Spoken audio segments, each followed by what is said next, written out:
Salut à tous, ici Frédéric Morel. Bienvenue sur ma chaîne dédiée à la science et aux découvertes scientifiques. Si vous êtes passionné par l'exploration de notre univers et les avancées scientifiques, pensez à vous abonner.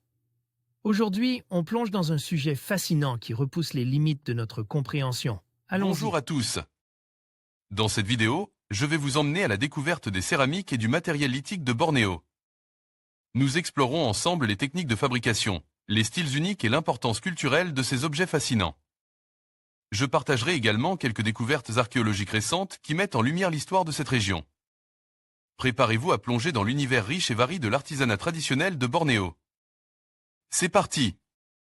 À Bornéo, lors des prospections extensives, limitées dans un premier temps aux seules observations de surface, la plupart des vestiges courants de culture matérielle sont apparus. Céramique, matériel lithique, restes alimentaires, os et coquilles, ainsi que plusieurs types de structures de combustion autant que de nombreux dépôts funéraires.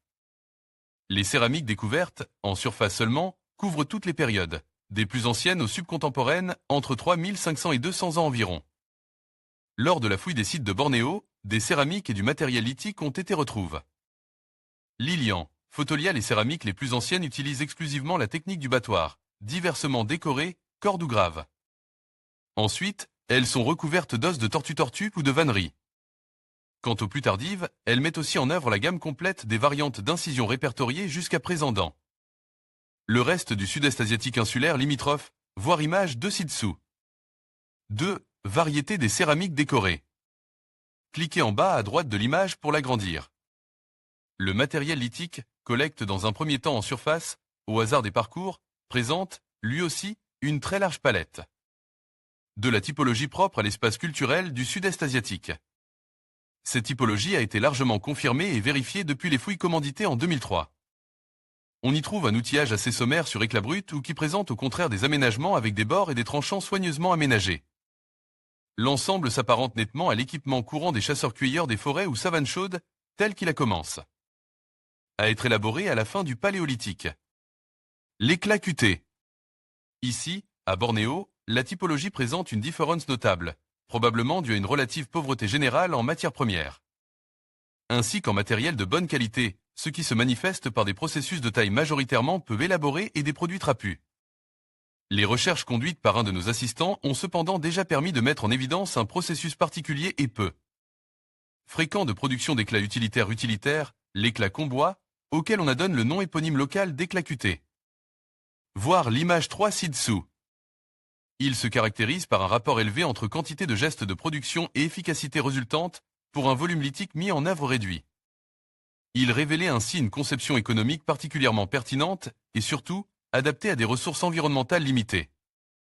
3. Planche lithique. Cliquez en bas à droite de l'image pour l'agrandir. Du Pléistocène à l'Holocène.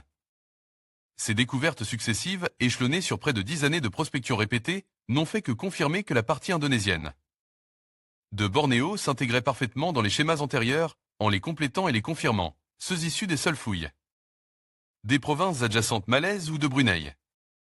Les périodes d'occupation mises au jour jusqu'à présent par nos fouilles couvrent l'intervalle entre la fin du Pléistocène plus 10.000 en environ, et l'Holocène tardif, 5000 ans environ, tout en se prolongeant jusqu'aux périodes récentes, correspondant aux installations d'éteintes, ou déplacées depuis peu, des diverses communautés autochtones d'Ayak ou assimilées. En conclusion, l'étude des céramiques et du matériel lithique de Bornéo nous offre un aperçu fascinant des pratiques culturelles et des techniques artisanales des sociétés qui ont habité cette île. Les découvertes archéologiques témoignent d'un riche héritage, révélant des échanges commerciaux et des influences variées au fil des siècles. En préservant et en analysant ces artefacts, nous contribuons à une meilleure compréhension de l'histoire de Bornéo et de ses habitants. Il est essentiel de continuer à explorer et à valoriser ce patrimoine unique pour les générations futures. Merci de nous avoir accompagnés dans cette exploration.